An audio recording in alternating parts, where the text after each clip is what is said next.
2 data points for August might just signal a change in the market going forward, mostly because it bucks the trends we have seen for some months now. Hi, this is John James with the James team at Remax Partners, and this is another market update, this time for August 2023 in Steamboat and the surrounding Routt County.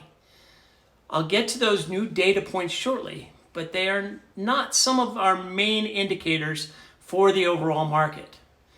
As we could likely surmise, the median sales price continues to climb. This time by only 1% to $918,750. Sales are still off. Last month, we saw 10% fewer homes sold than we did in August of 2022, 75 compared to 83. And with fewer sales and not a very robust increase in prices, it was easy to anticipate that the total dollar volume to those sales would be lower year over year as well. It wasn't a big drop, only 2% to get us close to that $104 million mark.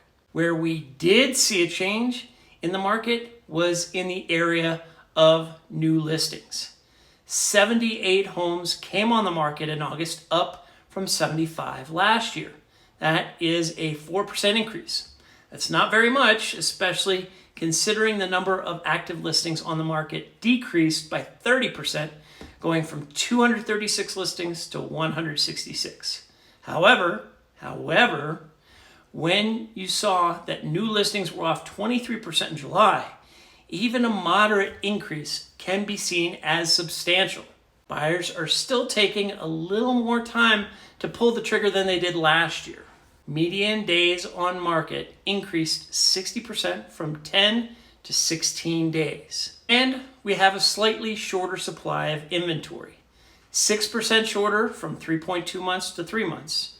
Remember that a balanced market is 6 months of inventory. Anything less, we consider a seller's market. The longer time it takes to sell, I believe, has to do with the higher interest rates compared to last year. The average 30-year mortgage rate hit a high of 22 years in August. People are paying attention to rates and are having an impact on when buyers submit offers, because that small increase in prices and a nominal increase in interest rates means a considerable increase on overall cost. And yet, and here's where we come to our second data point shift, more homes went under contract in August than there were last year.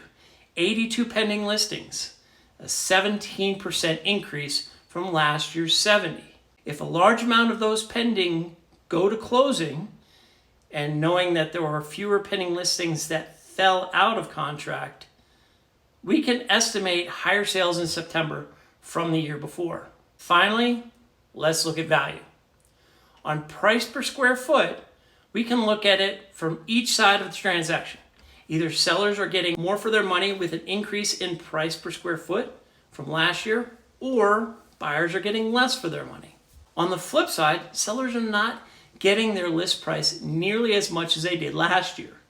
Sales prices matched list price last August, whereas prices were 1.7% off the list now. This is not as significant as first glance. Sellers are just waiting until closing to come off the list price. Price reductions were down from 106 all the way to 90. So there we have it. A mixed bag for the month of August and some signs that September might be a little different. And as you'll see in the future updates, price, type, and location are huge factors in how the market fared.